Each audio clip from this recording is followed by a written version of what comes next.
Good morning, everyone. My name is John Peacock. I'm calling you from the North Shore of Sydney.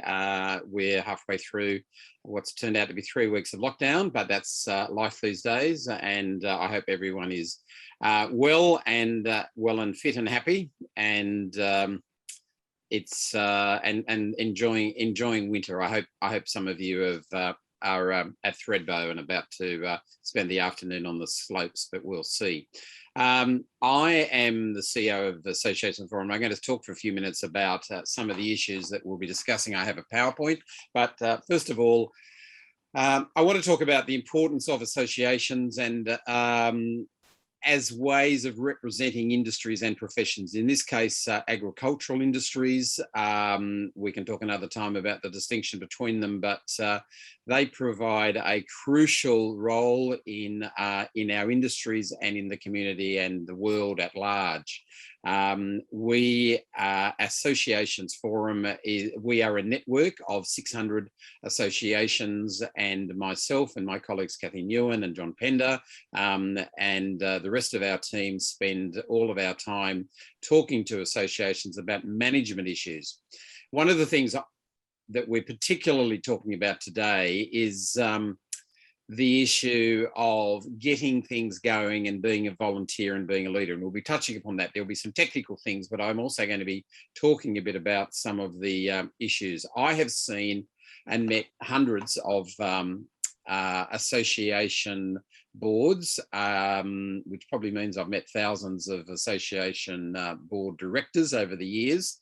And I get motivated and I get inspired by the fact that people spend their time when they could be watching Netflix to get involved, to get active with their organisation for a greater good.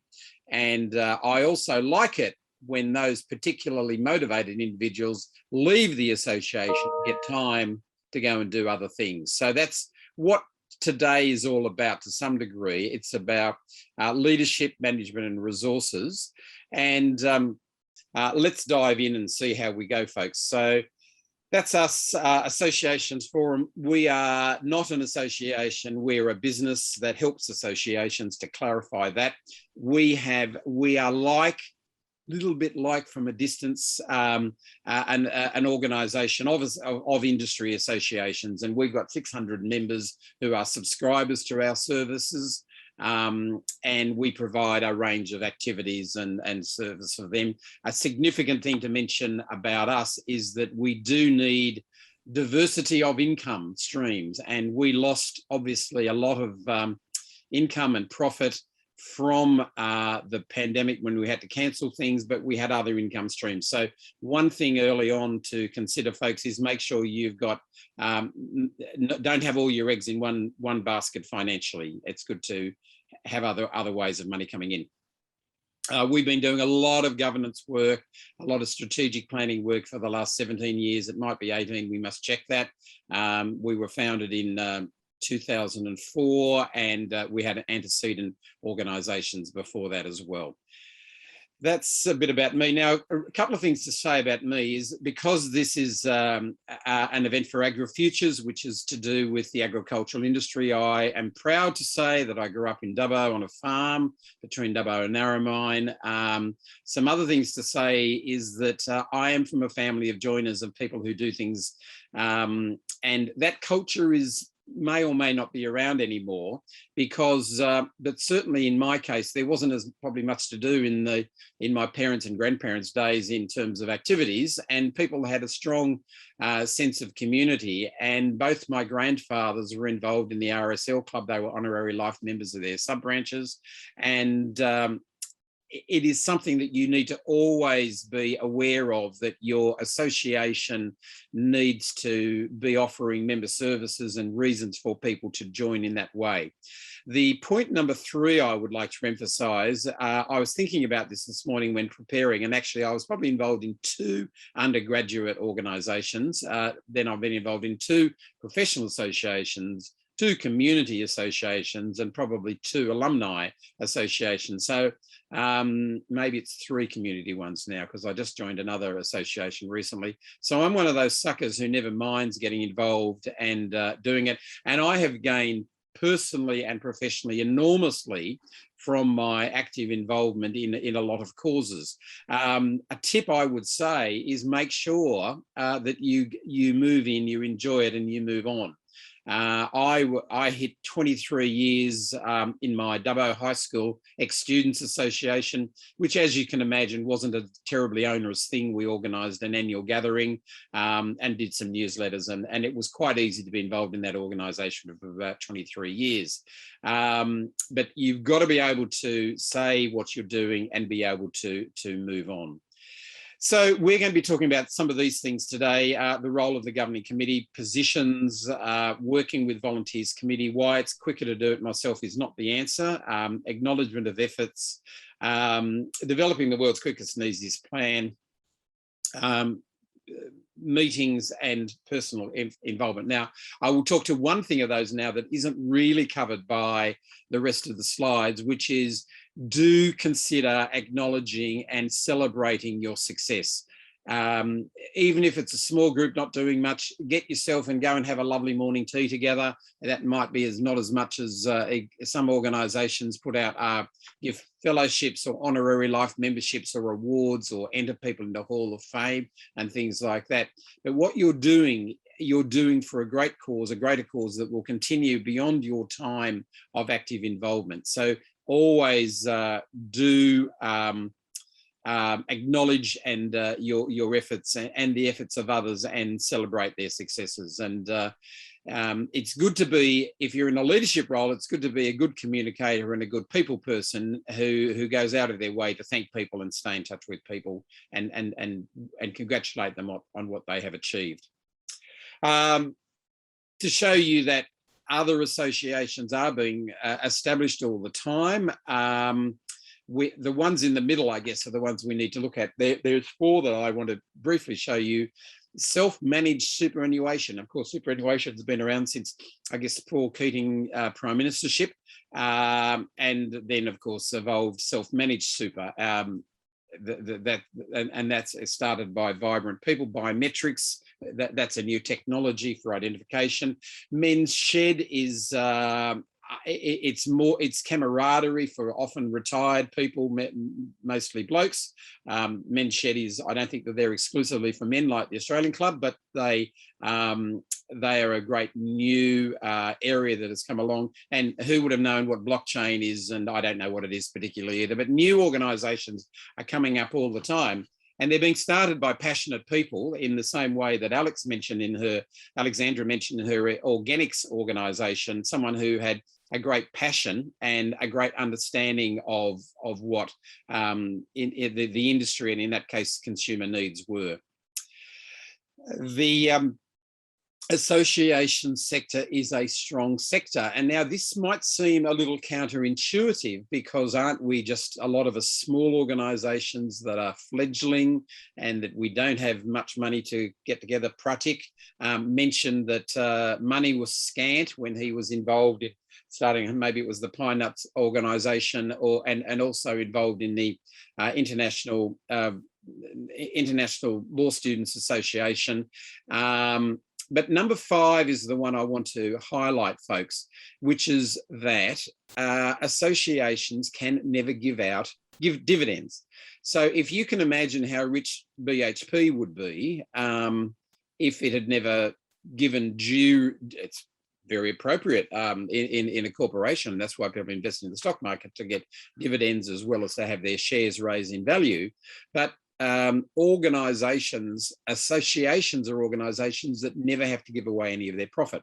So that's why they are able to build them up. So you will be surprised at if you could look in 10 years from now, if you could look at all of the associations that you're involved with or are planning to start, you would see that they have actually grown significantly in size in that time. Grown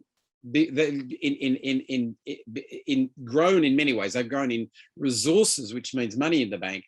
That has meant that they've grown in terms of having staff to run the organisation, so there's not as much of a drain on volunteers, and they've grown in terms of the services that are offered to their members. So that is key. So I won't go on that too much more, but you're on a winner with your association, and all the work that you do will pay off in future years. My last bit of trivia is the richest association we have found in Australia is the Royal Automobile Club of Victoria, which has about $1.4 billion in net equity. So that shows what can happen if you're lucky enough to have been them.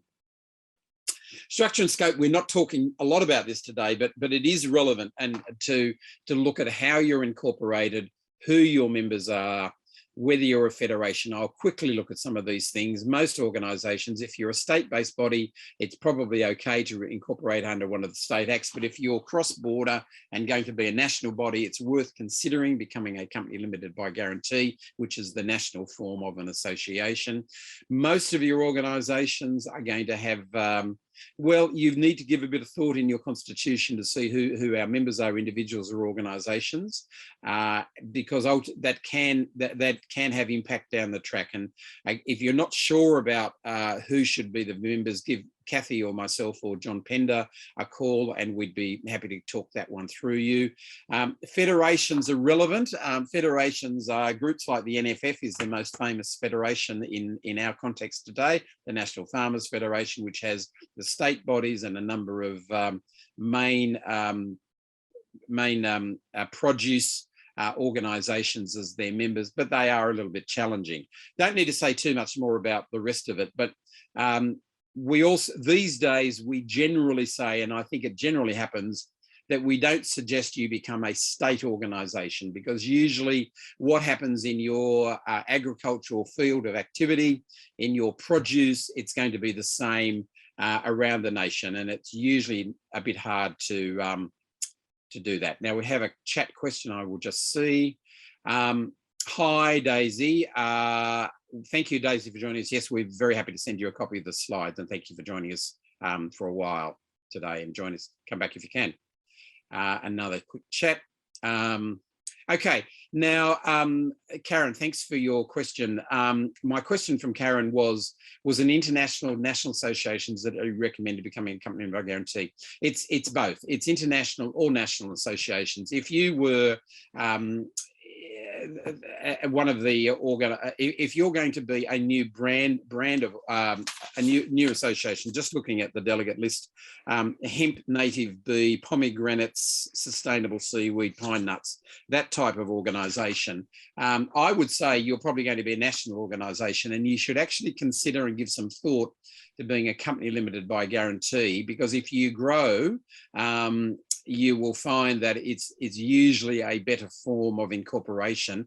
But don't panic too much if you've established your association as an Inc. We're very happy to talk to you about that. But there are pros and cons about that. And again, my team and I would be very happy to talk to you about that. Keep the questions coming, folks. I do appreciate them coming in. This simple pyramid is about the foundations under which you have to do. You need to incorporate. You don't want to have, and as one of my colleagues, I think Kathy and Anshul told you at a previous webinar, you don't want to have personal liability. You want the organisation, and it's not just being whether you're going to be sued or not. It's also the fact that it's continuity. If there's an organisation exists, if there's a chair, the chairman can go, and someone will come and because it's established and got a structure, will happen, as opposed to book clubs. Now, book clubs are great, but if book clubs can, if a few people move on, whatever, the spirit of the book club might go, and you'll say, well, that was a lovely time. It's a bit like getting in with a group of friends for a social group.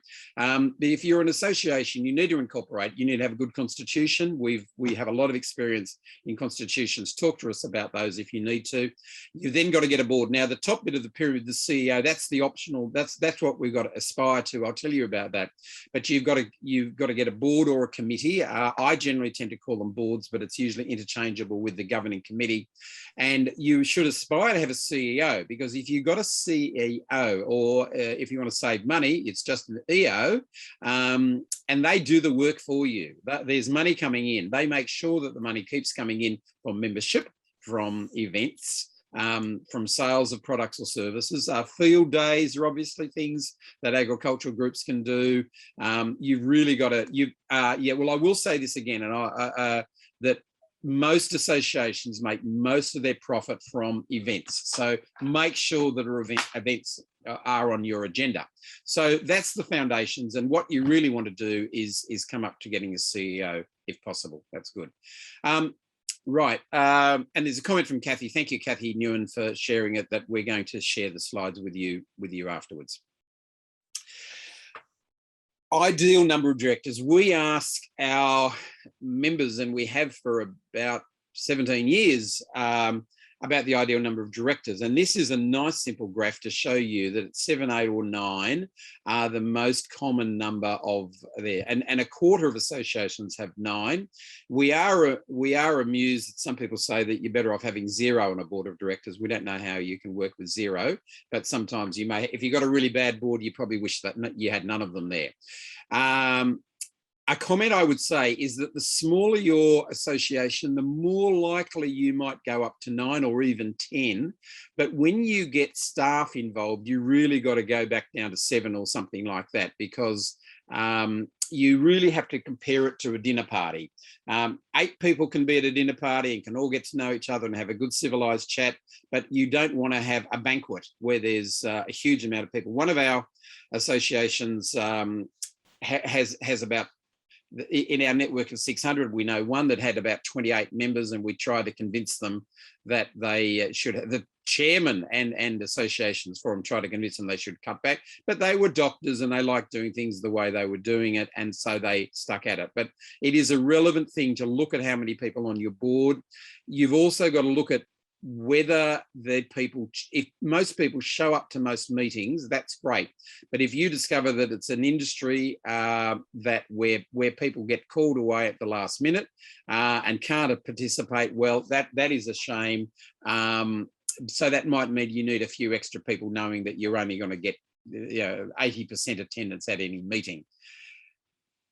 The surveys, a relevant thing to say, another thing about our survey is this first one is very important, and I'll mention this a couple of times today. It is better to have your board elect your president/chair rather than the membership. 70% of organisations do that, and I hope that statistic grows, because we are strongly supportive of that for reasons that I'll tell you a little bit more about later on in the presentation. If you're lucky enough to have a CEO, they virtually never get a vote on the board, which I think is correct, again, because you need to distinguish. It's hard to sack a CEO, and it's probably even harder to sack a CEO if they're a director as well. So they do the work. Mind you, they should show leadership as well. They are not they are a servant of the board, but it doesn't mean that they're a quiet person.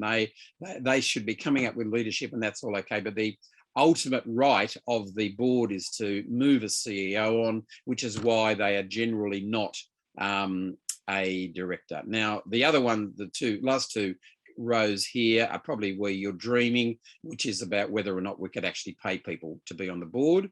If you're a rich association, that's something you should aspire to. But even if you don't have, if you've got a couple of $100,000 in your bank, you can consider paying your directors $1,000 a year as a thank you. But that's a longer topic for another time. Board induction. The point of our board induction, and to let you know, folks, by the way, we'll go through another probably 10, I'm not sure exactly, maybe about 10 slides, and then we'll stop and we'll have a chat.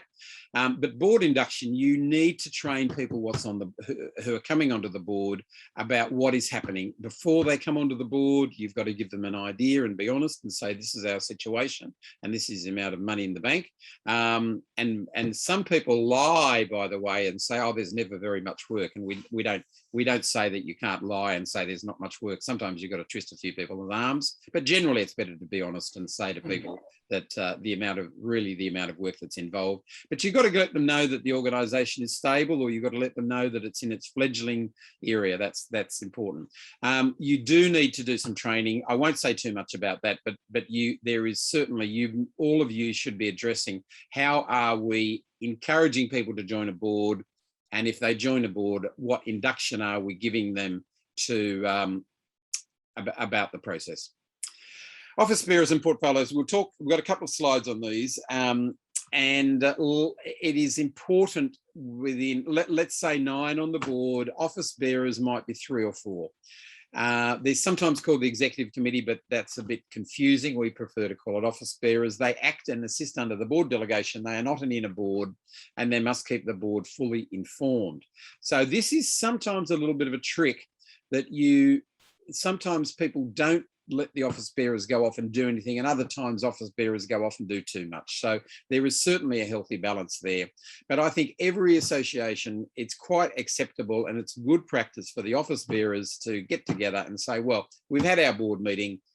What are we doing about getting all this done? And that is really the machinery, or oiling the machine so that things get done. They shouldn't be then off going and making different decisions, but they keep things advancing. And I think that is an important thing, to get your office bearers in place, and ideally your office bearers in complete unison with the executive officer if you're lucky enough to have a member of staff. So if an association employs management, the board does governance rather than management, and the directors have fewer portfolios. I'll show you more about that in a while. If a very large board, there's often too many office bearers. We've done quite a lot of work with Singaporean associations, and there are not many farming associations in Singapore, but they tend to have quite large boards, and therefore they tend to have quite large numbers of office bearers, and it doesn't really work. They're really, it's not the ideal structure, because if you've got 21 on your board or 28 on the board, you all get sued in the extremely unlikely chance that will happen, but then the people say, well, I was just on the board, I didn't know that it was my responsibility. The office bearers did all of it. Well, you have shared responsibility if that happens. So that is important to keep in the back of your mind. Also, we stress that directors all have financial responsibility. Have a finance and audit committee rather than a treasurer if you can, according to your act. And we'll talk to you a little bit more about company secretary in a moment.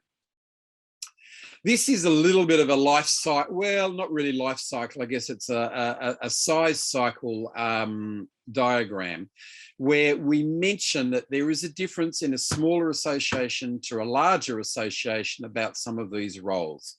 The president or chair, and I'll actually mention that these terms are usually interchangeable. Very few organisations we know elect a president, and they also have a separate chair of the board, but it's pretty rare for that to happen, and we don't actually encourage that to a great deal. But whoever that person is, in a smaller association, they need to be active, and they're the unofficial, unpaid CEO. But in a larger organisation, it's a governance or a presidential role with the CEO running the organisation under board delegation.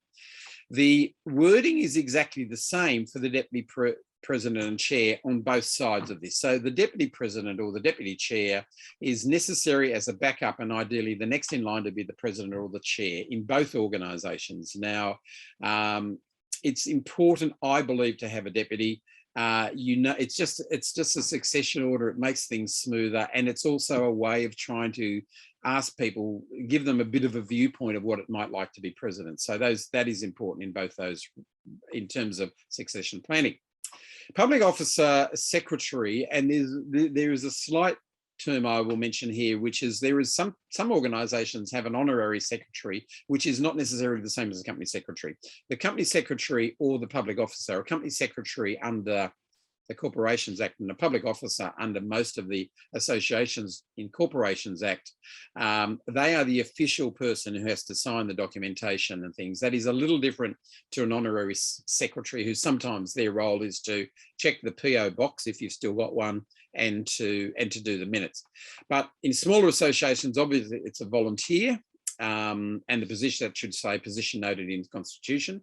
And then the larger organisations should say that not in the Constitution, you do not say that there shall be a secretary. It is an appointment by the board, and it's quite often going to be one of the members, senior member of staff. It might be the CFO, it might be the CEO, but ideally not the CEO.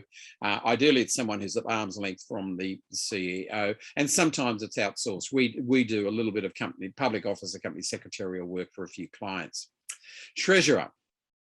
Similar to public officer, they are actively involved. If you're in a smaller organisation, they're actively involved in the financial transactions and reporting, and the first paid staff is often a bookkeeper. A treasurer is not in a constitution as in a larger organisation. Sorry, that should have said as CFO. Again, my mistake there. I didn't check that one as well. That as CFO, so that should say CFO. John Pendy, you might remind me, sir, to correct that slide. I'm not taking notes about. No, I will. I can just see it. Thanks, John. Okay, folks. So portfolios do change, and we have seen. The last thing I'll say on this is that some associations used to be small, and now they're large, and they've still got a secretary on the board, and they've still got a treasurer on the board when they're not necessary. So do consider whether you need those as time goes on. The leadership role of the president or the chair, beyond chairing, a few points here. They're the elected leader, so they need to lead yet not dictate. They need to influence the agenda and preside over board meetings. Very importantly, number 3, they need to motivate the other directors. They're a link between the board and the CEO if they're staff. You've got to get on well with the CEO or executive officer. You've got to communicate with the membership on behalf of the board. You've got to promote the organisation in the community, and you've got to communicate with external stakeholders. I've got some tips here that we'll look at about tips for leading volunteers. And the structures such as incorporation and constitutions are a necessary foundation. So I mentioned that earlier and said book clubs come and go. They're all great. People who play a round of golf together are great. They come and go. That's not the structure that's appropriate for our organisations. You need to incorporate and have a clear constitution, because that means that's a sign that you believe that the organisation, the agricultural association that you're starting, the produce association you're starting, will continue. Then the members, the chain again is the members decide the board decides the CEO decides, the members decide the board decides the CEO, and then the CEO decides the staff. That is the process. And so CEOs can sack staff, boards can sack CEOs, and members can sack boards. That's the quick succession plan there, and it's very, very sensible. It works because ultimately it comes back to the membership. But we hope that members don't need to get involved because everything's going to be going smoothly. So you need to allow flexibility in the committee. This is the point we mentioned earlier, and I've got some examples here. The members elect, say, 6 people and allow the board to appoint another 5. Now that's up to 11, which is a bit beyond the number I mentioned earlier, 9, but let's stick at that for the moment. And that is important to be able to say that we believe that you do not, well, we can probably go beyond believe. We know that you do not have to directly elect all your committee or board members. You can have, and it's a balance. You can have the membership. If the members agree in the Constitution that they approve that they are going to let the board choose its next board, well, that's the way. They've given them that permission away.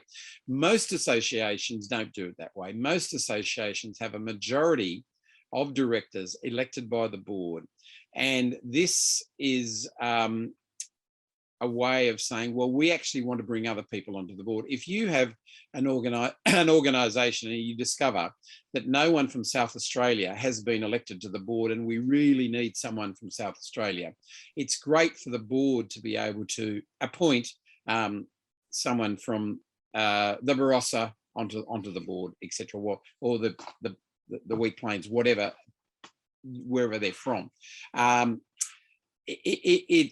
we think that the mixture is important. We think that it's important to have a majority elected. And the reason this was written as a total of 11 is many of the organisations we are aware on this Aggregate Futures webinar today are small, and you need more helpers. We don't think 6 people is enough usually to get things done. So that's why we say, well, let's bring people on there. Sometimes you can have people who do the work and they help out, but they're not actually an elected officially a member on the committee, but it's usually easier if they're in the loop in the full committee. So number 4 as well, and this is akin to what I mentioned on a previous slide, but allow flexibility in portfolios. The boards should be able to replace any portfolio holder, including the president, but not remove them from the board. If you discover the president isn't up to the job, we think that the board should be able to say, look, I'm sorry you're not up to the job. We're going to have to, and look, this sometimes is politics and not performance, but that's reality. But we think it's important to be able to replace a portfolio holder. Australia had a bit of a reputation, you might remember, in with 2 Labor prime ministers and then 2 Liberal prime ministers being removed in short succession.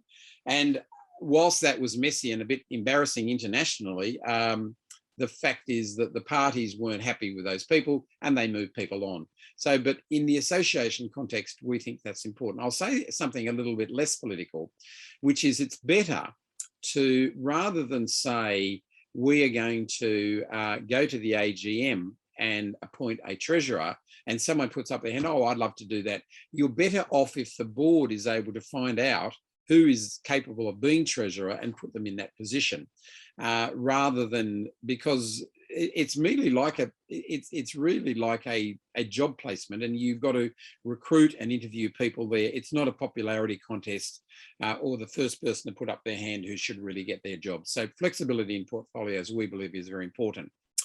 Working with volunteer committees with varying degrees of enthusiasm, what we want to say about that is relates to an earlier point. You've got to be a motivated person. You've got to stick with, you've got to keep geeing up people, and you're going to know in your committee whether it's 9 or 11 or 7, you're going to know who gets things done and who doesn't. But people management is a crucial area for a president, and sometimes you're just going to have to you have to realize that not everyone is going to have the same amount of enthusiasm for the job. Everyone's got at different stages of life, everyone's different, but ultimately you've got to bring together the best team you can. Now, why it's quicker to do it myself is not the answer. This is a significant thing we want to mention, that you need to get the structures in place for continuity. If you are the person who does it yourself, you're not training anyone else in the role, and you're not getting time. If you're a leader, so if you're a leader who thinks it's quicker to do it myself, you're not inculcating the knowledge or the enthusiasm for the project with other people. As a leader, you need to be spending a lot of your time working and making sure that people are doing their jobs. And it's a bit frustrating at times, folks. I realise that, but you need to make sure that happens. Acknowledgement of efforts and celebrating, that is something I did mention earlier, and so I won't say any more on that. So there's some tips for leading volunteers. And the next slide, and I think I'll probably, yep, okay, stop after this slide. And say personal wellbeing considerations. So we want to mention 5 points here, that associations are not as important as your and your family's health and wellbeing. It is an advantage to be established in life, career and relationships if getting active as a volunteer. Aim for the board to allocate and change portfolios. We've discussed that. Resign if it is overwhelming and no one is irreplaceable.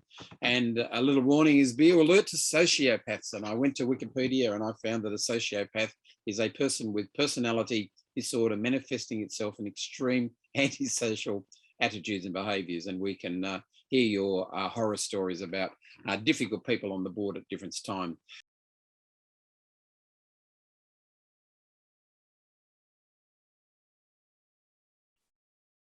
Okay, so personal wellbeing considerations. So comments on the president or chair. There's 8 points here, which is chair is the first among equals. I think we may have a law case. Let's see where, yes, next slide, about this. But the first among equals, you've got to be tactful, diplomatic, and sensitive. You've got to be able to reconcile opposing views, have strength of purpose, lead in being impartial, do the work, and resign if it's disengaged, if being present is disadvantageous for the association. This is a very practical piece of law that came in the case of 2020 case, Asic versus Mitchell. And Justice Beach in the Federal Court said that the chair is not a directorial overlord. I was sort of thinking that was dictatorial, but I think it's directorial overlord, and nor holds only a ceremonial position. So this is a very nuanced and balanced report by Justice Beach. The chair presides over the board meetings, exercises control, and may have a casting vote, if applicable. And they do not have the authority to manage the corporation. He or she does have the power and authority to manage board meetings. They set the agenda, the board meeting with the chief executive, and ensure that the CEO has sufficient information to meaningfully consider and decide on agenda items.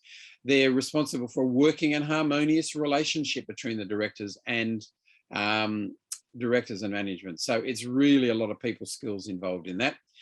Chairs set the appropriate corporate culture and the corporate governance structure within the organisation. They ensure appropriate communication with and taking into consideration of the interests and concerns of members, and they may have a public relations role in respect of the board and outside parties.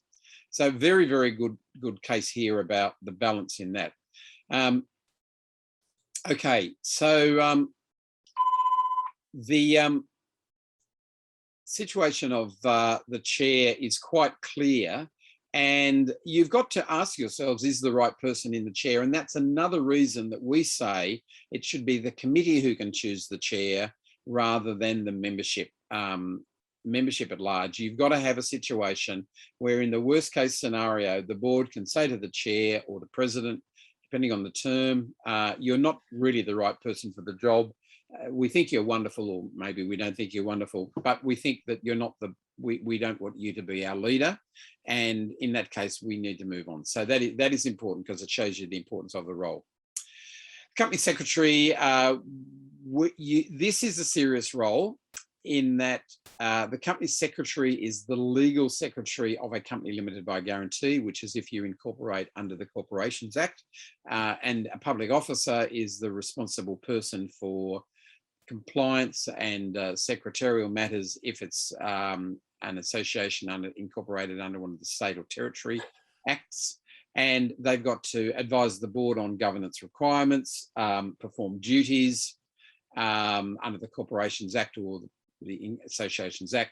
They've got to ensure compliance with other things such as the ATO, and they've got to know what's in the Constitution, and they should receive training. And as we've said earlier in the grid, that in a small to medium association, it's a well-trained volunteer, but in large ones, you're going to have a professional in your role, because it's quite a big job. Subcommittees or committees, depending if you're a board, you can call them subcommittee. If you're a board, you can call them committees, and if it's a committee that is the name of the board, you tend to call them subcommittees. So this is important as well, but a lot of associations don't realise that there's people out there who aren't quite on the board, or maybe don't want to be on the board, who sounds a bit serious being on the board, who want to contribute. So you need to give some thought to whether you can set up an appropriate committee to get things done. It might be a conference committee, it might be the newsletter committee, it might be the social committee. You never know what it's going to be. It might be the technical committee, it might be the policy and an advocacy committee. You need to think that a balance here, because they are a great tool to use, and some organisations, some groups are too small, and they say we would rather have 11 on the board rather than John Peacock suggested 8 or 9, rather than go, and so we just get more people in the loop who do things all the time.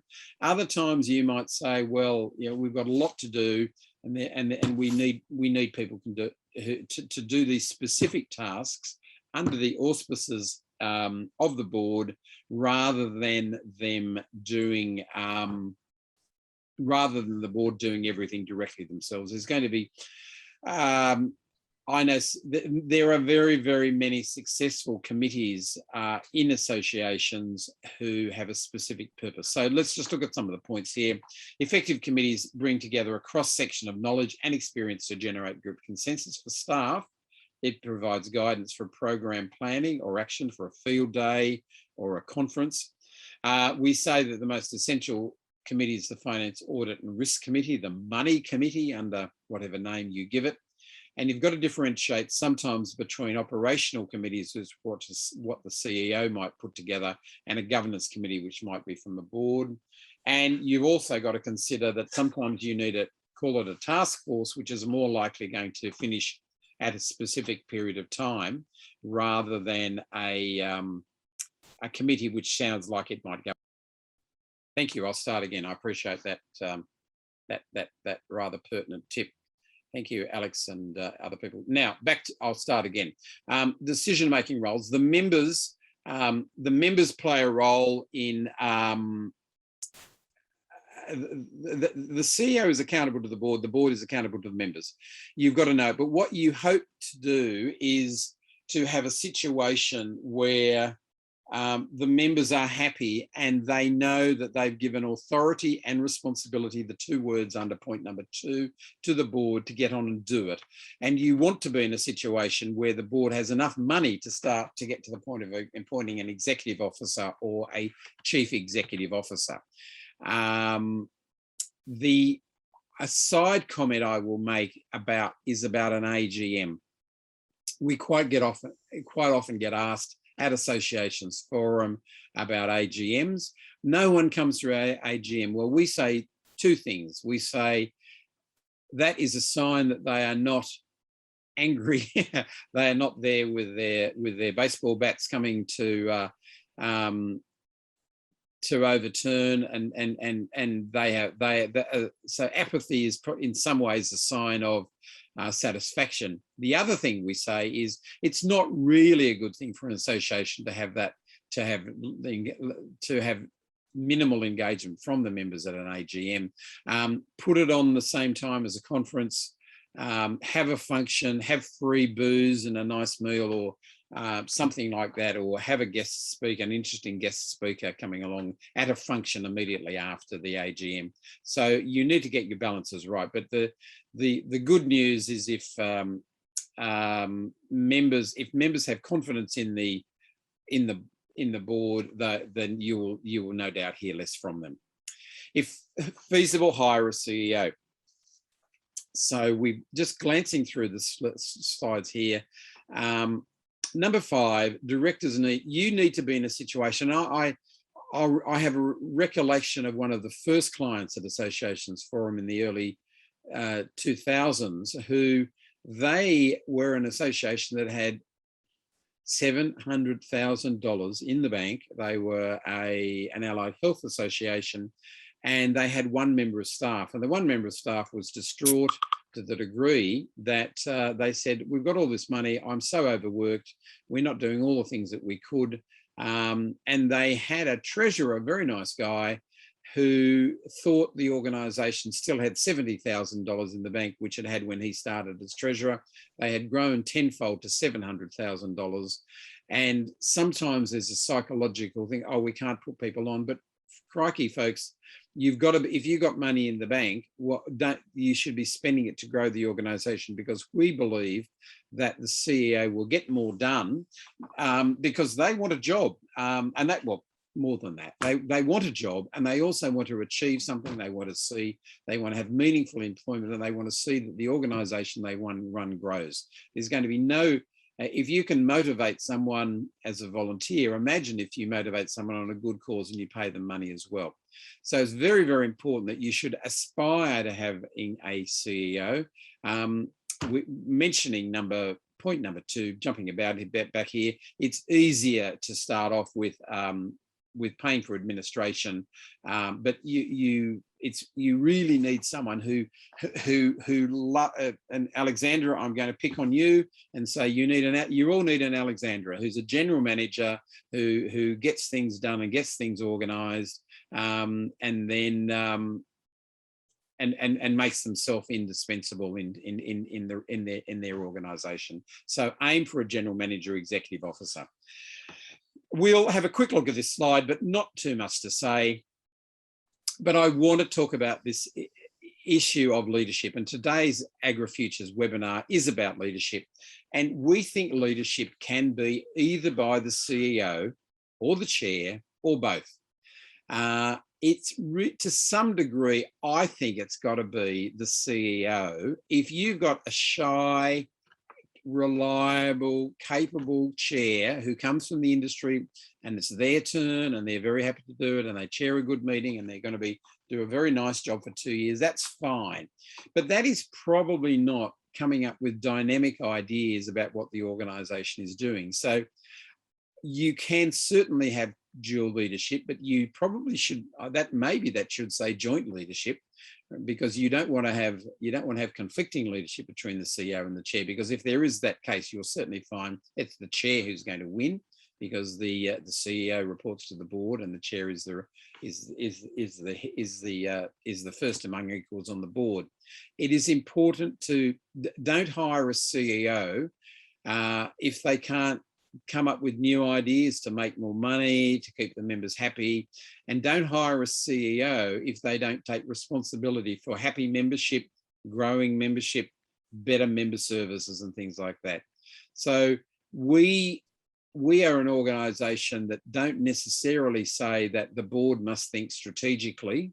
We think the board should approve strategy, but it's quite often the CEO who should be coming up with the ideas. If you've got a CEO who's not coming up with any new ideas, it's not good. But I guess I balance that by saying that you don't want a CEO who comes up with new ideas all the time and doesn't get anything done, any of the practical things done. So you've got to get the right balance of people there. But leadership can certainly come from either the chair or the CEO. A couple of grid slides, the next two. The keywords here, folks, and you'll get these slides through Kathy later, but governance and management. The two keywords are that you need to be in a situation where the board, which started off back in 1966, and it had to do everything, and now in 2021, that board is completely different in nature, because it looks after the governance, it sets the strategic plan for the organisation, it keeps an eye on the organisation, and it is actually the CEO and his or her team who run the show. I won't go into too many more details on that. The key difference is that moving to being a board of governance rather than a committee of management.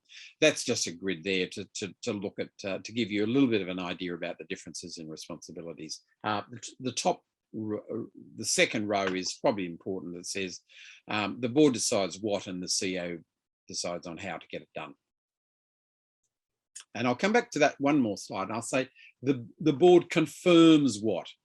I say again that you do not want to have a situation where you have a CEO who doesn't come up with any ideas. I had a situation, I think it was in 2019, where I was with a Canberra association, and they had well-paid staff, and I said, and I did a bit of a strategic planning session with them. I said, well, what are your plans? And the CEO said, well, we're just here to do whatever the board wants us to do. But I said, well, yeah, okay, give me some ideas. And he said, oh no, we're completely their servants. And it was silly to do it. That very nice gentleman didn't stay as CEO for terribly long, because the board weren't getting the value for money from him that they deserved. This is another relevant slide for today, particularly written for organisations like yours, which are, many of you are fledgling and many of you are just getting going. But I didn't type these words, but I could type another word saying people don't like to waste their time. But with that theme, we'll look at volunteers like good organisation and reliability. I probably mean well organised and reliable. That's the theme, which board meetings are crucial. Now, that's the wrong slide for that one. Okay, that was completely wrong. That's been misinterpreted. So, okay, we'll move on, but I'll come back to that one later. That slide might come up. I'm just going to take note. Volunteers. Okay, there's been a bit of an error in that one. Okay, good board governance. Okay, we've got some slides now on good board governance. So once you've got your association, you need to look at the incoming directors. They should be aware of the existing plans prior to taking on a directorship. You need to let people know what's happening. I've mentioned that before, and it is very important in terms of induction. Don't assume it's someone else's job to raise difficult questions, which is avoiding groupthink, and don't search for information just supports your existing beliefs, which is confirmation bias. Number four is very important. Don't be optimistic, overly optimistic, and you need to be realistic and vigilant. The word vigilant is tremendously important in this, that if you are on a committee or a board of an association, you need to be keeping your eyes on what is happening and saying, okay, this is appropriate, this is right, this is being well done. If it's not appropriate or right or not being well done, well, there may be reasons for that, but you need to raise those issues at a board level and discuss it. You've got to be keeping an eye on the money, keeping your eye on the people, and you can't be asleep at the wheel. A good board governance, you should request for swift or unvalidated decisions on a major issue. Sometimes people try and slip through a paper on a matter at the last moment, and there is no there is not due consideration or ability to read and comprehend that.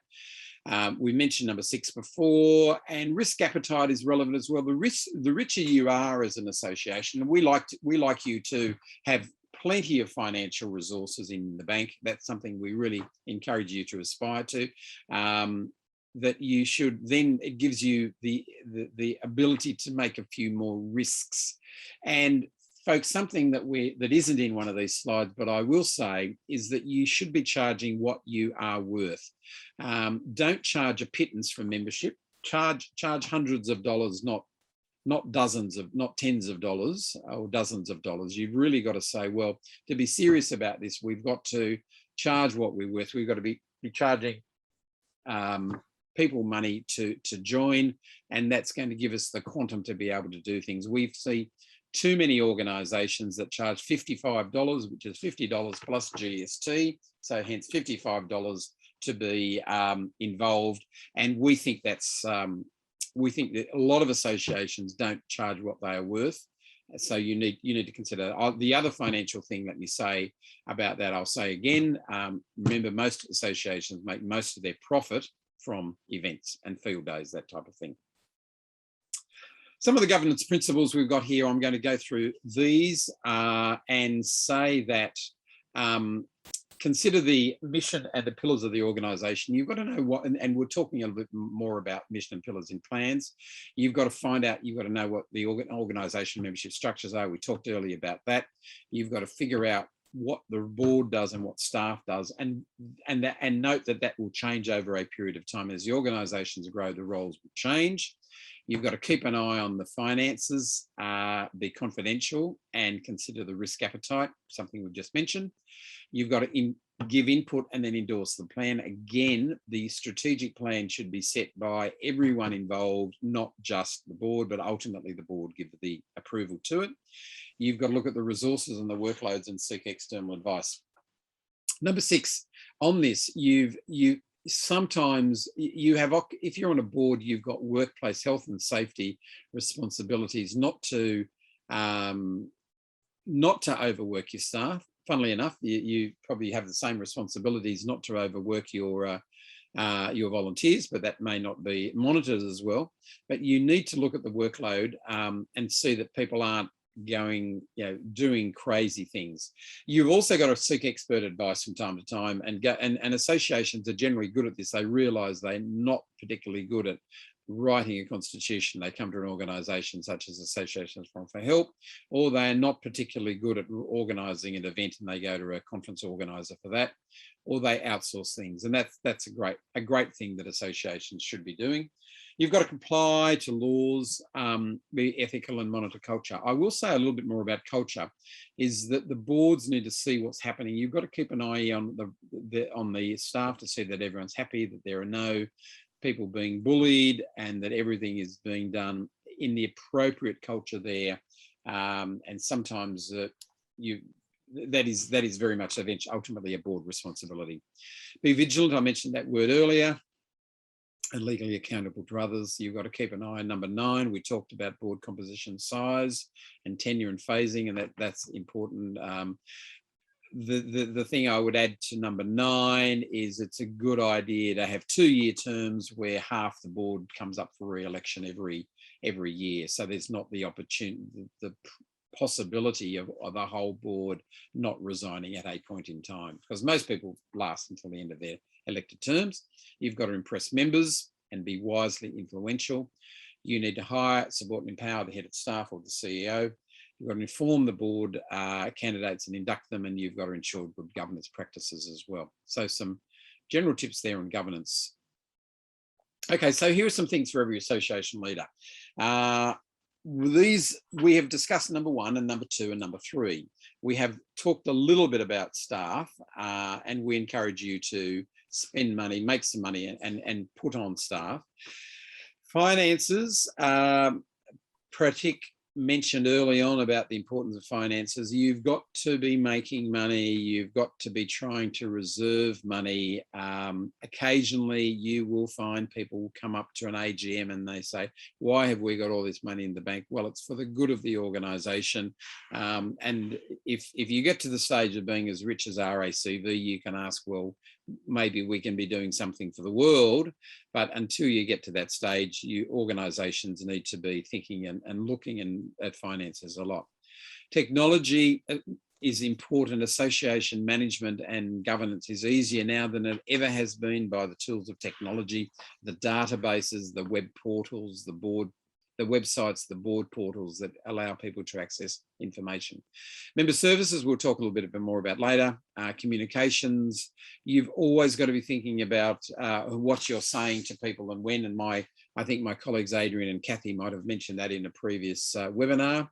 And again, they also looked at number 9, which is membership and engagement, where you've got to always be in touch with your members as well. And plans we'll talk about in a minute, and culture I've just discussed. But I'll come back to this membership and engagement one, that you need to know who your members are. You've got to always have a communication. So this is linking 8 and 9. You've got to engage with your members all the time, so that you really want 100. You've got to aim for 100% renewal plus growth of other members. And to do that, it's pretty unlikely that a person with a full-time job can be involved in doing the communications and membership engagement as if you have a staffer. So that's another reason. The reality is, and I've volunteered, as I showed you earlier, for 8 or 9 associations in my life. And unfortunately, I confess that when it's an association matter and I've got more pressing work to do, I have to go, or a family matter, the association isn't the priority. But that's where you've got to make it the priority of someone by putting on an executive officer to do the work. Resources, we're talking a bit about resources today. We're talking more about leadership and management, but I do want to talk about a little bit about some of the resources and things you need to know about. Legislation is important. You need to have an idea of what the legislation is. And again, my colleagues Kathy and Anshul have presented previously on some of the issues to do with the legislation. So the legislation is either the Corporations Act or the Associations Incorporation Acts of the states or territories, and occasionally it's something different, but 99% of those or associations are there. So you need to know what the rules are, and the responsibilities are pretty similar between all the 9 or so acts, or the let me think, 6 states, 2 territories is 8, plus federal, plus the AC, plus corporations is 9. And if you add the Charities Act as well, that's probably 10. But they're all say that you've got to be responsible, act in the interests of the members, not be dishonest, and that type of thing. Constitution, we've talked a little bit about, and you've got a constitution have to be modern and up to date. And one of the key things that I've said today in your constitution is you've got to make sure that how you get your board is tremendously important. You've got to define the membership, but that's usually not so hard. But you've got to make sure that you've got a good board, and to get a good board, we think you need a mixture between election and appointment. Bylaws and regulations are rules that the organisation has that can be changed by the board, and I'll go back a point and say that to remind you that it's the members by 75% vote at a general meeting that can change the constitution, but bylaws and regulations can be changed by the board. Board should have a governance charter, which is how the board operates, and that's a type of bylaw. 5, 6 and 7 we will talk about in a moment when we move on to plans. Number 8, you need to know who your board members are and the office bearers and how long they've been there, and a little bit of an idea of what they do, the rest of their day job. That gives context. It's a good idea to have a staff organisation chart. We have a sample staff chart in a little while to share with you. Minutes are important. We don't talk a lot about minutes today, but one of the things we do, I will say this opportunity now, is they are confidential to the board, and you shouldn't be sharing your minutes with your members. And your reports are great, and the leadership of the association should be demonstrated by the annual report. Another great thing about technology, these days you can do a great annual report. You can design it well. You can put it together as a PDF with some nice graphics, some nice photographs, and make it very, very readable. And you can print, you give everyone the option to printing it out if they want, but you email it to people. It's a great resource. For historical reasons, and the archives of your association should have the annual reports. And that links back to an earlier point I said, which is recognition and acknowledgement of efforts by people and celebrating efforts. An annual report is an important thing to do. It's a great resource. And another resource of all things is the finances. You need to know the financial history of the organisation, certainly for the last 5 to 10 years and maybe even longer, so that tells you the parameters in which you can operate. There's no point in being on a board if you don't know if people are, if we've got any money. There's no point in doing that. And something else, ladies and gentlemen, to say is that we want your associations to have money in the bank so that you can, without worrying too much about the risk appetite, but we don't want your board meetings to be saying, how are we going to survive financially until the next meeting? If that's the case, I understand that if you're a small organisation, but talk to myself and John Pender and Kathy Newen if you feel that you are struggling financially, because usually there's a way to do it, and we're very happy to spend some time talking to you about your financial situations. Plans are motivating. So the points we have here and the point we said in the introduction about what we'll be talking today is that plans can be very, very simple. We spend a lot of our time unwinding complicated plans where people put together plans and they don't know, let me get this right, someone who's read too many Harvard Law School or Harvard Business School textbooks have talk about what you've got to do in a plan, or they've worked for a major metropolitan university that have very complex plans, and it's just unnecessary. And there's a lot of blurb that goes into plans. So we believe that they can be very, very simple, as we'll show you. You need a mission and pillars. You need to allow management to achieve the plan when you have it. Something I don't have here, but plan on a page is a good expression. We tend to think that plans are usually planned on 2 pages, but that's okay, you get the message. So plan on a page or 2. You've really got to make them brief so people come back and refer to them. Then when they're, another thing in number 4 is don't be too fussed, in our opinion, about what's strategic and operational. Now, you don't put operational things in the plan, such as turn the lights off in the office every evening and lock the office door. That's a little bit operational, but something that might, such as running their field days, might be operational. But it's also very important to have, and you've got to plan for these things. So we think the word strategic gets a little bit overdone in planning days. However, we do think the priorities need to be discussed. So you put down everything you're there, and then whether sometimes a strategic thing is a priority, and other times a strategic thing is a lower priority because it's more long term. But we'll give you some examples of that as we move on to. It's really important to have the plan referred to at every board meeting. The board should monitor that. The board and the CEO need to own the plans, and other volunteers should be able to see where they fit in. And that's all I need to say on that one. I think we've done enough there. This is the framework of plans, where you've got a statement of purpose. You've got a vision, which is an optional thing. You don't all need a vision. You've got a mission statement, and you've got pillars. And I'll give you some example of those very, very shortly. When we do strategic planning days, we always start with talking about, well, what is the mission of the organisation? Sometimes organisations realise they actually haven't got a mission that's in 20 words or less. And it's all a little bit vague, and you really need to lock it in.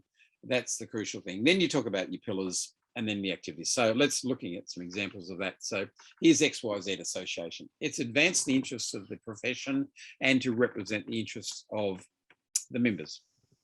And then you say, in order to do this, we will educate, inform, advocate, expand, enhance professional opportunities, and have good governance, good governance and management. This simple list of 5 points might be 7, it might be 9, but it probably shouldn't be 12. Usually you can group things together into a more manageable list. It is important for all of your associations to see that you've got a statement of a mission statement, and that you've got a list of pillars you're going to do about it. If you think about this in terms of agricultural associations, most associations do education, and that's a training course, or it's a conference where people who are establishing the business get together, and they talk about how they've been growing that produce or raising that type of livestock over a period of time. So that's all about education. And some associations go into education to the degree that they offer, that they are the foundation course, training course for the association, rather than the TAFE colleges or the universities there. But generally associations do post-qualification training. It's a way of keeping people up to date on the latest and greatest in the field in which they work. Number 2, information. You need to have email newsletters. You need to have websites. Some of you, I think magazines are very, very powerful. I think there's still a very significant role for a print magazine in terms of information. And the question on these things is, I mentioned again, field days, and whether field days are education or information, I don't really mind, where you put it down where you want, but that's the sort of thing that you have, whether that you might say that one of these extra pillars is events. So that's up to you, the way you want to do it. Advocate. You've always got to be keeping an eye on the rules of your organisation. The government will have opinions on these things. The various departments of industry and agriculture will have rules and regulations about your produce. And you've got to be in a position where you can advocate into a situation where you're not happy with, where you don't think it's ideal, and that there are improvements. And most governments are very, very happy to hear from their association, because most governments want good governance, good government, and therefore they appreciate constructive input. And sometimes they don't appreciate strongly critical input, but it might work. That's up to you in your advocacy programs. Extend professional opportunities. In this case, it's expanding business opportunities, and that might be a trade, a study mission overseas, or a study tour, that type of thing. And number 5 is the catch-all for good governance and management. Every association should have number 5. So folks, putting them all together, this is what a plan should look like. This is 1, 2, 3, 4, 5, 6 columns. The first column you can see are those 5 pillars that I've just spoken to. Very relevant is the second column, the activity column, which talks about, well, this is how we're going to be doing it. Under education, we're going to be having a conference and do online learning. And under information, we're going to have a newsletter and a website. Under advocacy, we're going to have develop policies and meet the minister. Under opportunities, we're going to have a trade mission and do economic analysis. And there's 4 things to do under governance. So those are very clear. The third column is the responsibilities column. Who does it? And this is a mixture. You'll see there's the board and the president get mentioned a couple of times, well, get mentioned, but and sometimes it's the CEO, sometimes it's a specific staff member, sometimes it's external, but you need to say, well, if the activity is going to happen, who's going to do it? And we love it when you can name 1 person, not 2. The timing is relevant to give people a bit of an idea when it's going to happen. The KPIs, key performance indicators, is, can it be measured? If it can be measured, it's a good idea to do that. But we don't think that everything can be measured. You've got to make some value judgments of it. And importantly, the 6th column is priority. Once you put, and this relates back to my comments about operational and strategic, that you put them down there. And now it might be very strategic to do 3.2, which is meet the minister, but it might be just operational to do 1.1, which is to run the conference. But you can't, you've got a plan to run the conference and you've got a plan to meet the minister. So we don't get too worried about strategic or operational, but we don't have on this list, go to the post office box every morning and empty the mail in case there's any mail. But so what we do is we talk about the priorities. So this organisation has got, this fictitious organisation has said our priority is A1, it's to review the Constitution. A2 is meet the minister. And A3 is to do online learning. So however you want to format it, it's important. And this is a wonderfully simple plan that can be used regularly. Okay. Alexandra, thank you for joining us, and farewell to you. Thanks for the little note saying goodbye. Now, this is an aspirational staff chart, and many of you will roll your eyes and say, oh my God, wouldn't that be great?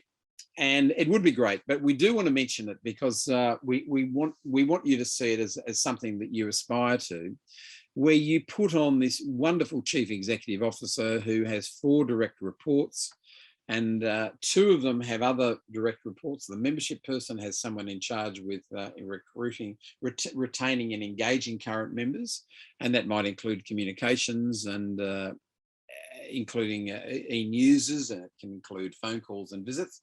And then someone else might be more in a sales role, which is to try and get new people involved. So that's all about membership. Events, someone organises the events, and then someone at a lower level takes the registrations. Again, technology can greatly help that these days. Advocacy is very important. You've got to be making your case all the time with your associations, and then finance and admin, that keeps things moving over. So all very straightforward there. I'll say again, the CEO makes all of these decisions, and the CEO gets appointed by the board of directors. And usually the CEO communicates through the chair of the board, and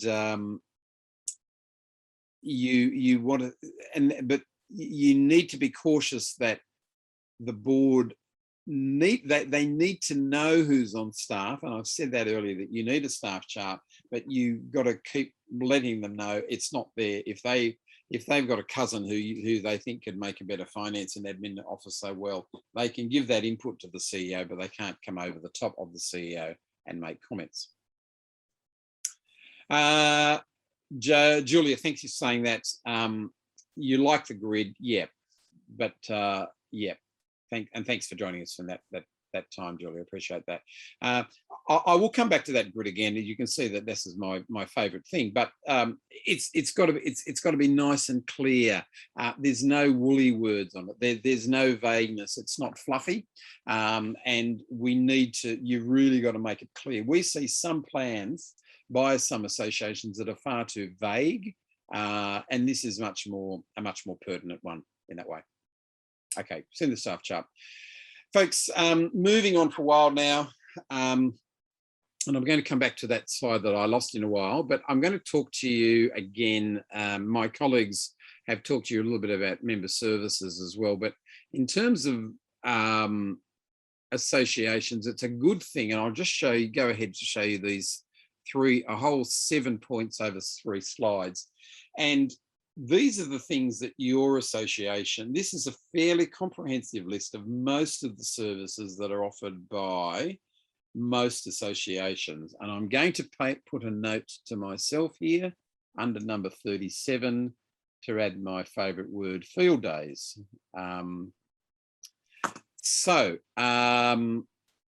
You need to be, most associations run events and they have education.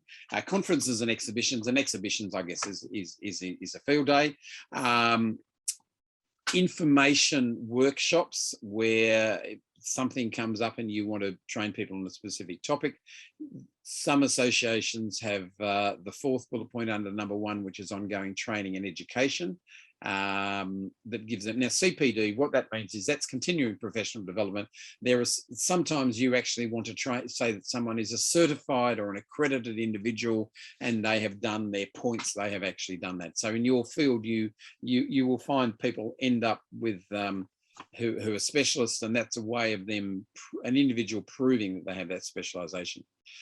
Social and networking events are important in associations. You need to be able to get people together and to talk to them about, people want the chance to have a chat, and we are confident that will return in the not too distant future.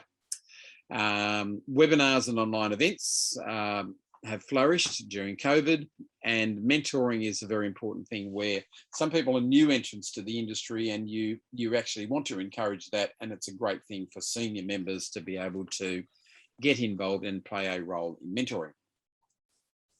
Professional standards and recognition. Now this, and I'm probably channeling a little bit Alexandra's comments about, I think she's involved in an organics group, but this is standards and regulation.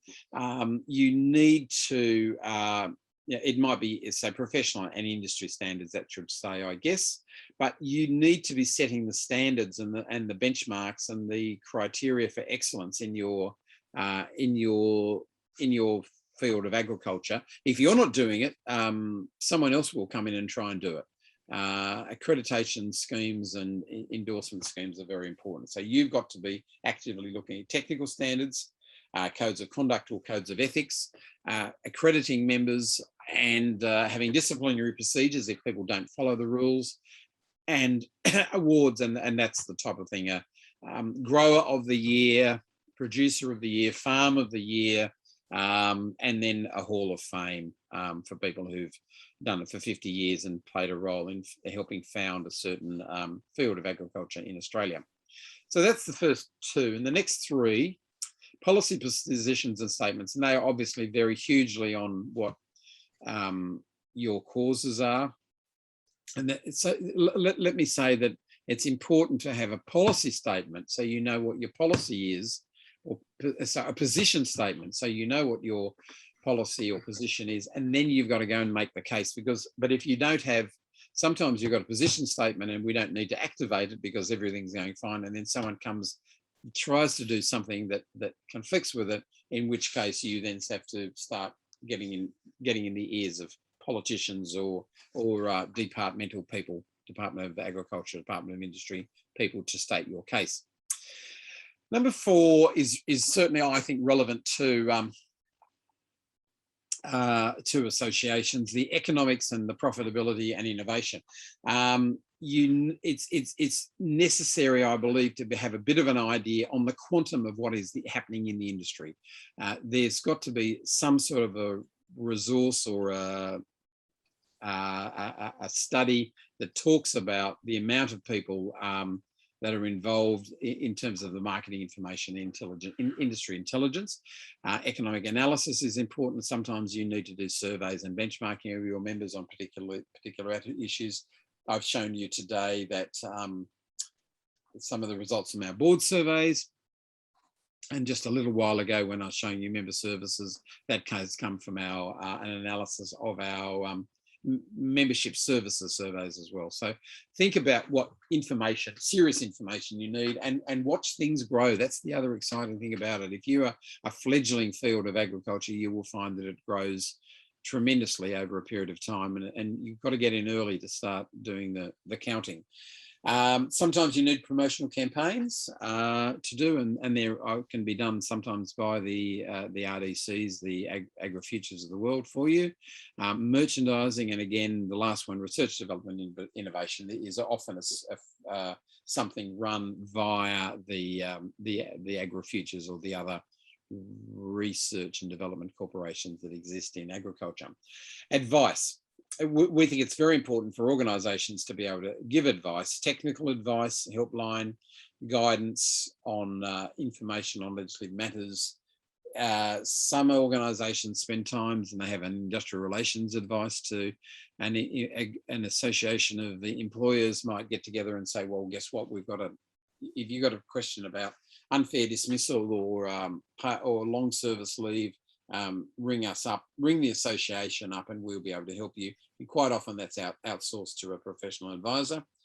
Sometimes that field goes extensions to human resources, and in some cases we've even seen legal advice. Obviously you need to be a law firm to give the legal advice, but we've seen some organisations that actually have legal advice as one of their member services. And the last two, folks, are popular things, I think, that people like their electronic or printed newsletter. I'm very, grab a magazine here to show you. This is the association's journal magazine that we've been printing now. That's edition 59. So we're heading towards edition 60. And people love to read it. The most read thing in our magazine is who got a new job, which sort of implies that someone left a job, and then you say, oh, I wonder why they left. And so that's a bit like the sports page that people want to know. We like to have news there, and it's a tremendously popular service. And some of your sectors, and sometimes magazines can be quite profitable when you have them because of advertisers. If you've got advertisers, and you should have advertisers who, well, suppliers should support your conferences, and then advertisers the same people should advertise in your magazines or online. Now, sorry, I probably wasn't quite clear enough about that, but you do need to have electronic printed. It's probably, I would probably say that number 6, I probably will change that to, just take a note to myself under slide 39. It's probably just got to be, e-newsletters. You don't see that many printed newsletters now, but printed magazines or journals is relevant. So other member services, special interest groups are very, very important. Now, you as organisations, in some ways you're your own special interest group, but whatever you find that your field of agriculture is, you will find that people have specialties in different areas within it. Some people do more of this and some people do more of that. That's all great. Now, the other member services are the special interest groups, where you help out people who've got a specific interest in a technical area. And usually that goes across states. Usually that is not just this is why we say start national associations, because people have got things more in common, of the modality of what they do, or the produce that they do, or the specialisation, more than the fact that, oh, we're all in Victoria, we're all in Western Australia, we're all in the Northern Territory, etc. Your association can actually make money from number 7, the second bullet point, which is jobs boards. We have the major jobs board in Australia for associations, and that brings us in a little bit of money, which is great, and it's a tremendous service as well. And sometimes, my final point on member services is sometimes you need to do affinity schemes as well. The other comment I'd make about these member services is that you need to, this is a leadership thing, where you need to have people who are looking at what are we offering? Is it right? Is there more we can do? And do we have the courage to be able to put something on that may not work? We have, again, back to my trusty magazine, here we are. Inside back cover, we have 21 benefits of membership at associations for, and we have this habit of every year that there's a new year, we add another one. So next year, you'll probably find there's 22 benefits of membership in 2022. And we're always tweaking with them every year. We look and say, well, that didn't work. Sometimes we drop them out. And then sometimes we bring in new ones, and sometimes we merge them, or the order and that sort of thing. But leadership by the staff or by the membership is about the member services is important. You either you're a farmer or producer or somewhere in the in the chain of getting produce to market, and therefore you know what you need as someone at the farm gate or in whatever stage of production, or whether you work for the association and you talk to people all the time, but you're going to know what these ideas are all the time. And if you think about it, there is a little bit of a parallel that the activities are usually member services. So that is a little bit of a reality check and say, well, are these activities really worthwhile to our members?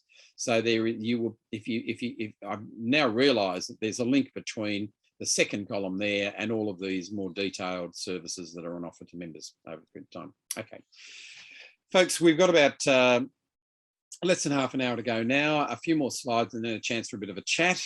We do say that in organisation, so let me say one more thing. I don't think I quite finalised that. So leadership, you've got to be looking at what you're offering and saying, is it enough? Are we doing it well enough? Are we, is there more we can do? Or are we, sometimes the thing that you've got to decide is we're wasting our time providing this service. No one's doing it. It's not interested. Let's move on and spend our time on things that are more productive.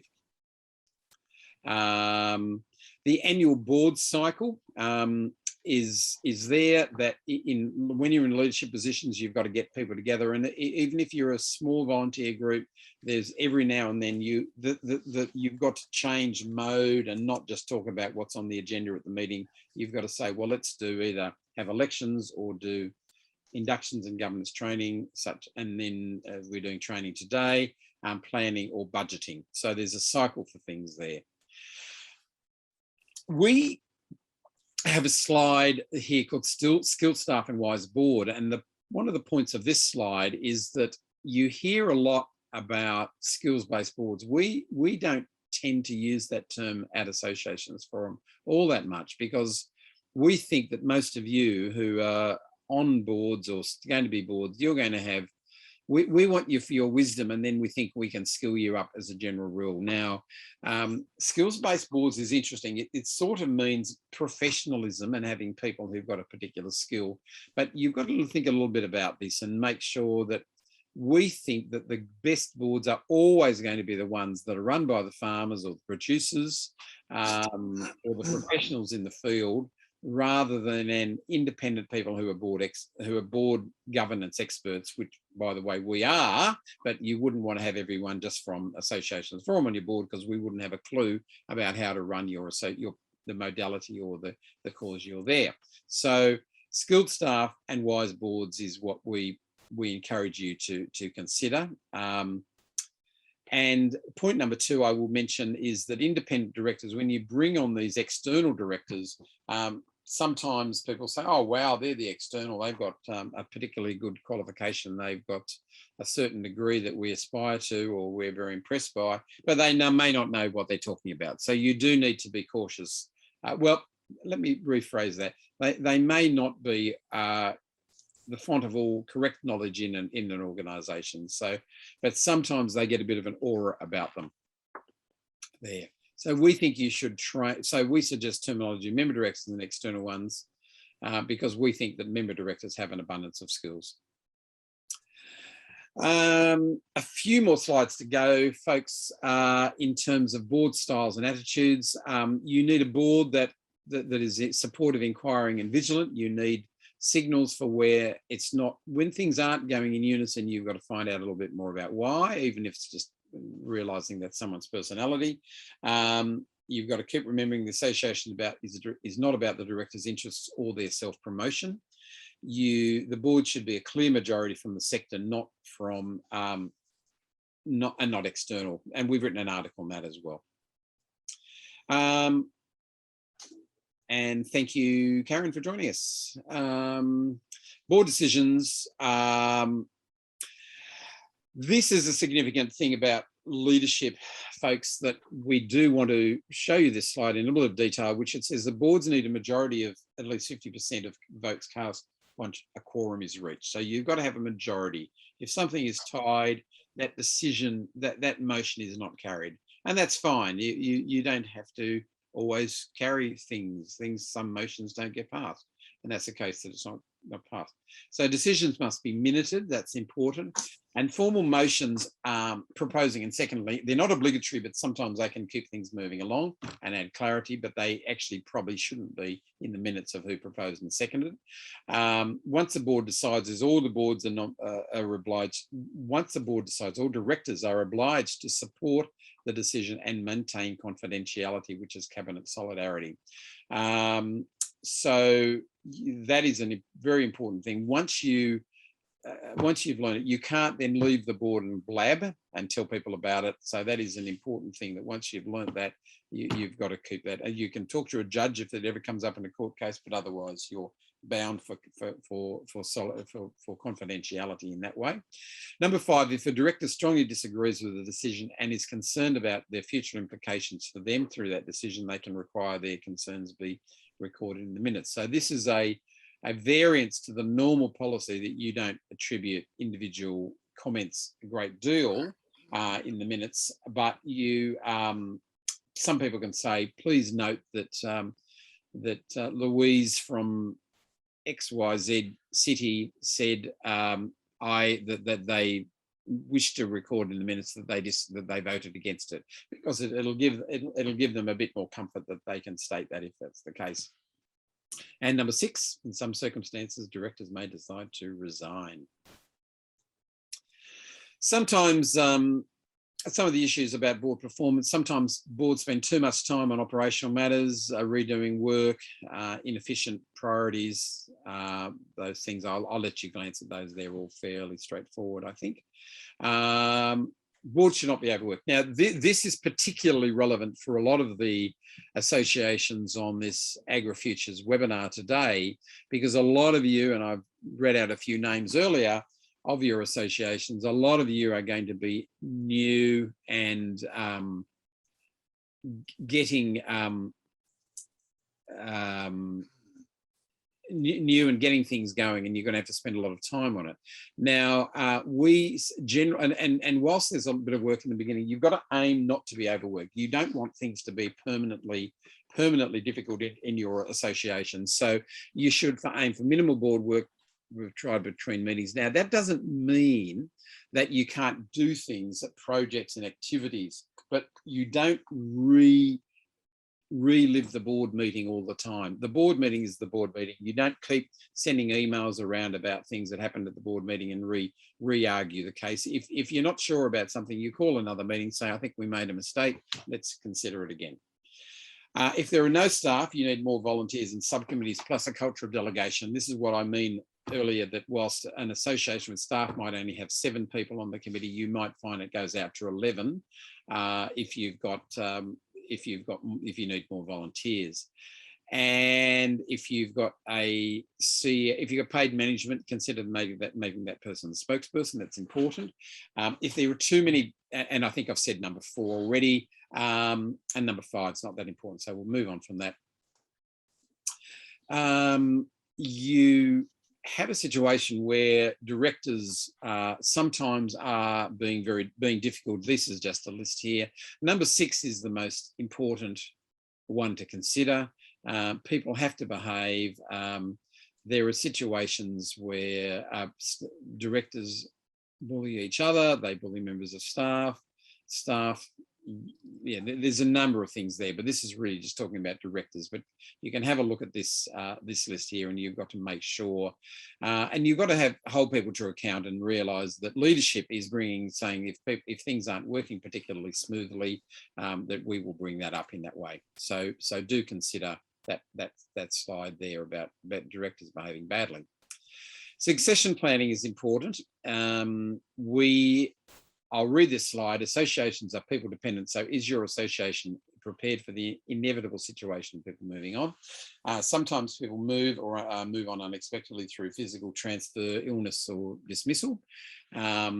You have number 3, a chain of authority exists in a board that with a departing president being able to be replaced by a vice president, at least initially, but the sudden departure of a CEO is more a significant issue. So you need to have a staffer who can become the acting CEO. You need to ensure a clear plan is in place and the business can continue seamlessly. And you need to set in place a timetable for the recruitment or replacement of the CEO. I would comment as well that those lucky enough to have a staffed organisation, it's preferable not to have one of the board come in as the acting CEO. That does muck things up a little bit, even though that's an issue to discuss in a bit more detail another time.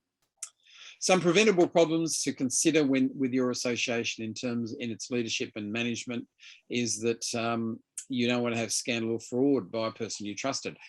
On number 1, there are still too many situations where wonderful organisation. I'll say them wonderful organisations, but a company's a wonderful organisation as well, a private company. They're all wonderful, but scandal or fraud should never happen. It's often by a person you trusted. So on number 1, again, I would say that you need to talk to your auditors. You need to think about under what circumstances could anyone ever nick money from us, and you've got to prepare for that eventuality and make sure you've got all the things in place, including finance audit and risk committees.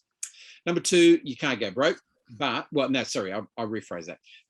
A preventable problem is, some problem that can happen is going broke. Now, the good news is that very few associations do go broke, but sometimes it happens because usually during the pandemic, most associations were able to maintain their membership subscriptions, and people said, well, things are tough, but we'll pay our membership to our association.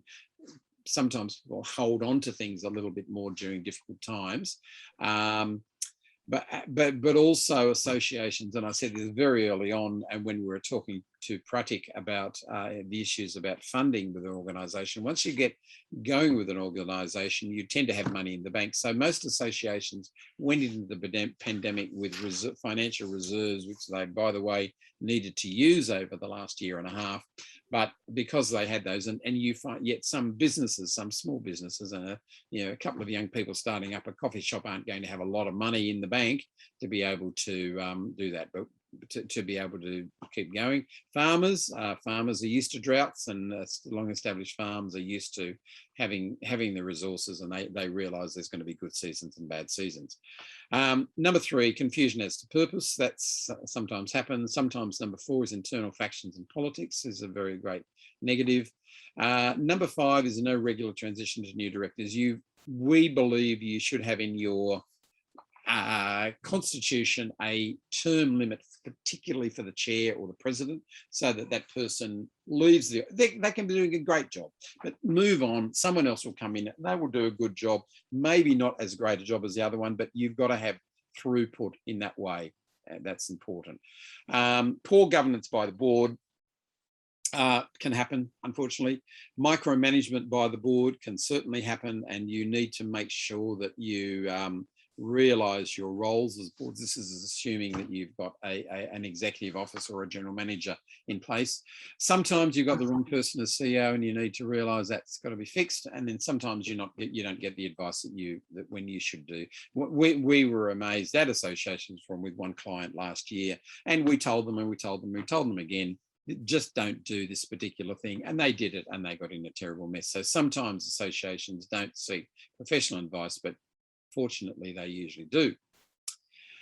One of the last few slides here is for a structural change may be required, and most associations and charities are viable and are timely, and they exist for a number of years. And I think that's a lot of you, some of your produce associations, you're starting them up. You'll never be big and huge, but you'll be a vital part of your own industry. The days that you'll celebrate the year that you get $100,000 in the bank, and that'll be fantastic. But and that's perfectly okay. It's quite okay to do that and enjoy it. And the smaller you are, probably the greater the personal connections will be and the friendships as you work together. Number two, internal changes can be necessary, and certainly we see that all the time. Some organisations merge with others, and particularly state bodies are merging with other state bodies to form Australia-wide associations, sometimes Australia, New Zealand, Trans-Tasman organisations. Sometimes there are government cutbacks and you've got to make some changes. And one of the final points we've got, folks, today is all associations should have an evolution in what they do, and some have a revolution. And a good leader is going to be able to decide, do we need to continue our revolutionary change, or do we need revolutionary change? So, folks, that's my presentation. I do appreciate your time. We'll just, I'll stop the screen share in a moment and say, and we'll get any final comments here. My email address is there, and that's our website and our phone number. You're obviously going to be better dropping me an email first of all, but by all means, contact us anytime by that